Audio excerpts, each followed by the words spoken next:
આવી રીતે દૂધનું પાઉચ આવે અને આવો જગ આવે એની અંદર નાખી દેવાનું. મને આ વસ્તુ બહુ ગમે. તમે બધું ફ્રોઝન જ ખાતા લાગો છો. હા, અહીંયા તો ફ્રોઝન જ ખાવાનું હોય. ટાઈમ ક્યાં છે અહીંયા ફ્રેશ ખાવાનો. આજે છે સન્ડે અને અમે બનાવી રહ્યા છે ભાખરી. આ છે ભાખરીનો લોટ. એ છે શેર આટા અમે યુઝ કરીએ છીએ. એ માપ પ્રમાણે લઈ લેવાનો અને એમાં નાખવાનું છે હવે ઓઇલ. મીઠું નાખી દીધું છે. હવે આવી રીતે મસળી નાખવાનું. આવી રીતે થોડું કમસતું પહેલા પાણી નાખવાનું, પછી મસળવાનો થોડી વાર. અને બહુ ઢીલો લોટ નહીં કરવાનો, થોડો કઠણ રાખવાનો. આવી રીતે બાઇન્ડિંગ થવું પડે તમારું. પાછું થોડું પાણી લેવાનું.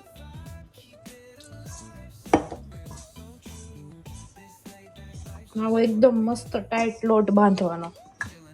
મેં આવો એકદમ ટાઈટ લોટ બાંધી દીધો છે અને હવે આને થોડી વાર રેસ્ટ આપશું. ત્યાં સુધીમાં હું તમને બતાવું ચા અને દહીંની તિખારી કેવી રીતે બને છે. કેનેડામાં આવી રીતે પાઉચ આવે છે. આપણે બનાવશું ચા. 1 કપ દૂધ લઈ લીધું છે અને એમાં જશે ચા. અમે બહુ વ્હાઈટ ચા પીએ છીએ એટલે હું થોડીક જ નાખીશ. એમાં જશે શુગર, એલચી, એકદમ અહીંયા પ્રીમિયમ એલચી આવે, મોટી મોટી.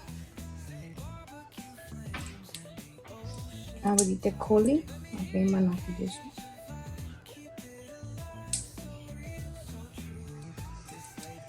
ચાનો મસાલો એ થોડો નાખી દઈશું.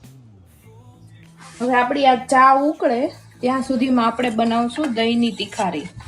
તિખારી બનાવવા માટે મારે પ્રિપરેશન કરવાની છે તો હું પહેલા એ કરી નાખું. આપણે ધાણા કપાઈ ગયા છે. આ જશે હવે આપણી દહીંની તિખારીમાં. આ છે ફ્રોઝન ગાર્લિક અને આ નાખવાનું છે આપણે થોડું દહીંની તિખારીમાં. આ છે આપણી પાસે ફ્રોઝન આદુ મરચાની પેસ્ટ. તમે બધું ફ્રોઝન જ ખાતા લાગો છો. હા, અહીંયા તો ફ્રોઝન જ ખાવાનું હોય. ટાઈમ ક્યાં છે અહીંયા ફ્રેશ ખાવાનો. દહીંની તિખારી બનાવવા માટે પહેલા નાખવાનું છે ઓઇલ. થોડું ગરમ થવા દેવાનું તેલ. પહેલા આપણે નાખવાનું થોડું જીરું. તો આપણી ચા હવે ઉભરાઈ છે અને મૂકીએ થોડી વાર સાઈડમાં. જીરું નાખ્યા પછી થોડી હિંગ. હિંગ નાખ્યા પછી આપણે નાખવાનું છે ગાર્લિક,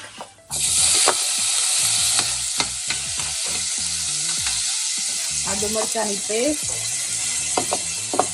અને થોડા ધાણાના સ્ટેમ.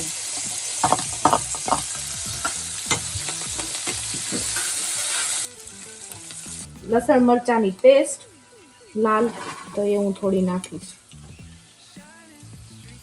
અને ધીમા સાવ ધીમા તાપે ચડવા દેવાનું. આમાં થોડી હળદર અને લાલ મરચું નાખવાનું, થોડું ધાણા જીરું અને ચડવા દેવાનું. આવી તમારી પેલા પેસ્ટ બનવી પડે. ગેસ બંધ કરીને હવે દહીં નાખવાનું અને આને કરવાનું છે મિક્સ.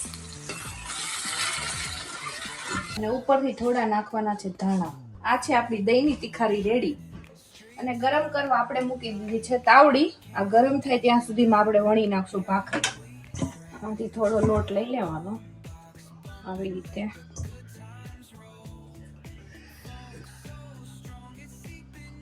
આવી રીતે ગોળ બનાવવાનો. આવી રીતે બરાબર ગોળ બનાવી વણવાનું. ધીરે ધીરે વણવાનું.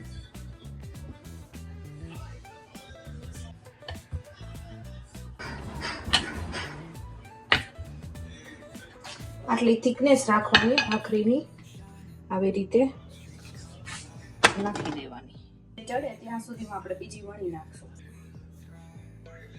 આપણે મીડિયમ ગેસ રાખ્યો છે અત્યારે.